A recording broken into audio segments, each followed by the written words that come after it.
आज जिस विषय को लेकर के हमने ये धरना दिया है वो विषय हमारे देश के 143 करोड़ लोगों के लिए बड़ा सोचने समझने विचारने का विषय है।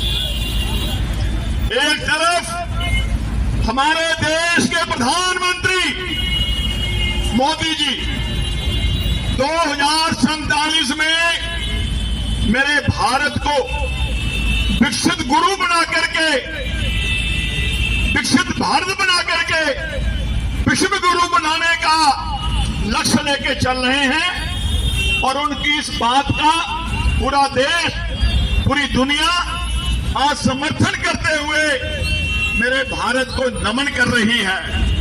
वहीं दूसरी ओर दारुल उलूम देवबंद जो आतंकवाद की नर्सरी चलाते हैं, उन्होंने हमारे देश के बलिदानियों के साथ, हमारे देश के शहीदों के साथ, मेरे देश के सुरक्षा कर्मियों के साथ आज तुलना की है कि जो लोग 2047 में भारत को गजवाए हिंद बनाने की साजिश रच रहे हैं, पीएलपी के माध्यम से जिनका ब्लूप्रिंट एनआईए ने पूरी दुनिया को दिखाया था कि ये लोग 2047 में भारत को गजवाए हिंद एक और मुस्लिम राष्ट्र बनाने का षड्यंत्र रच रहे हैं। जो लोग सुरक्षा कर्मियों के हाथों से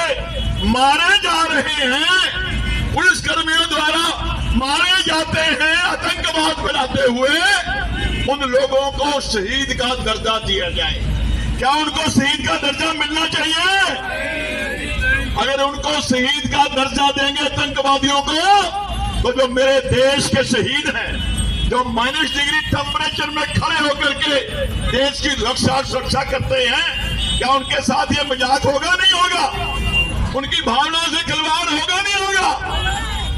आतंकियों को शहीद का दर्जा देकर के उनका मनोबल बढ़ाने का ये लोग काम कर रहे हैं। बंधुओं, ये देश के लिए, देश की जनता के लिए बड़ा सोचने विचारने का विषय है कि ये मदरसे जो चल रहे हैं, इन मदरसों में पैसा कहां से आ रहा है? इनमें पैसा जा रहा है हमारा आपका जो टैक्स सरकार को देते हैं, सरकारों को देते हैं देश का हिंदू समाज, वो पैसा इन मदरसों में जा रहा है और मदरसों में छोटे छोटे बच्चों को आतंकवाद बढ़ा करके खुलेआम उनको आतंकवादी बनाने की जो नर्सरियां चल रही हैं, ये वो काम कर रहे हैं। आज हम इस धरने के माध्यम से ये पुरजोर तरीके से कहना चाहते हैं देश के उन मुल्ला मौलवियों को कि हिंदुस्तान में आतंकवाद की नर्सरियां बंद होनी चाहिए। हिंदुस्तान में आतंकवादियों की तुलना मेरे देश के बलिदानियों के साथ, शहीदों के साथ करनी बंद होनी चाहिए। और अगर ऐसा ये लोग करेंगे तो मुझे लगता है कि देश के 143 करोड़ जनता इनको बर्दाश्त नहीं करेगी। आज पूरा देश विकास चाहता है। आज पूरा देश भारत को विश्व गुरु, भारत को विकसित भारत बनता हुआ देखना चाहता है, मगर ये जिहादी मेरे भारत को गजवाए हिंद बनाने की जो साजिशें रच रहे हैं, इनकी साजिशें देश का 120 करोड़ हिंदू जो दिन रात खून पसीना बहा करके बिजनेस करता है, व्यापार करता है, यहाँ तक कि जो हमारे पुलिस कर्मी हैं उनको भी इनकम टैक्स देना पड़ता है, मगर उनका पैसा इन जिहादियों के पास पहुंच रहा है। तो हम आज ये मांग कर रहे हैं कि जो पैसा सरकारों की तरफ से इन जिहादियों के मदरसों में जा रहा है, वो इनकी मदरसों में जाने वाली जो इमदाद सरकार की तरफ से हो रही है, जो फंड जा रहा है, वो बंद होना चाहिए।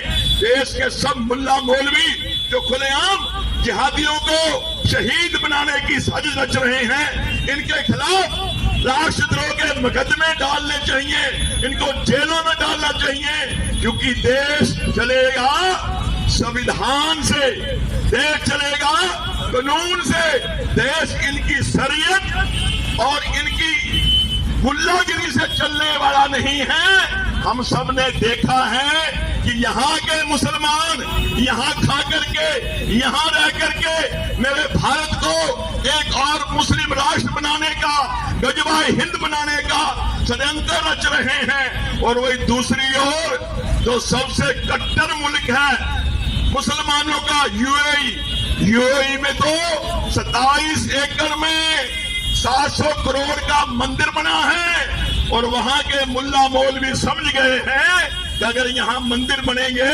तो हमारा विकास होगा।